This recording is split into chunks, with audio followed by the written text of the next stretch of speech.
يا سنيني، من يوم ما جيت الدنيا طالع عيني، مكتوب عليا الحزن من بدري. تحزن لأجل حبيب، تحزن لأجل فراق، تحزن لأجل المال، تحزن لسبب ما.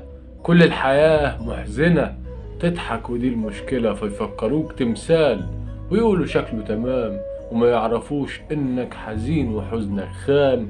ما تلوثه فرحة ولا صابه حلو كلام. معرفش ليه وحشاني كده، معرفش ليه وحشاني كده. الوحشة وحشة وانت وحشاني. الدنيا ليه صعبة وظلمة للإنسان، والكل ظالم غيره أو نفسه. كلمة لسان تحبطك، كلمة لسان تقتلك، ومين هيفهم في الوجع إلا اللي كان حسه. لملم بواقي الفرحة من حواليك، وبلاش تقرب من اللي حاقد عليك.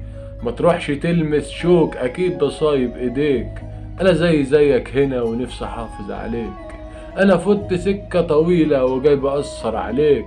ما تلومش في البرد لو صابك في لسع الجو وسببها إهمالك. جرى إيه يا واد مالك؟ جرى إيه يا واد مالك؟ قال يعني بقيالك. البس جاكيت الكرامة واظبط كده حالك وتدفى بالعزة. ملكش غير حالك. اهجر وسيبها تروح تلاقيها راجعالك. ابعد بعيد وامشي تلاقيها جايالك.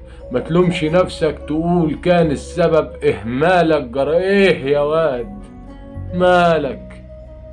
ما تسيبش روحك تهون على اللي همالك وانت ما همتهاش. في وقت لما تغيب تنساك كأنك مجاش. كل اللي كان بينكم جامد ده فجأة هاش. لو مت من غيرها قول انك ما حبتهاش. انساها بالتدريج، حنلها وانت بعيد. لو حبها يحييك فموت وما تحبهاش.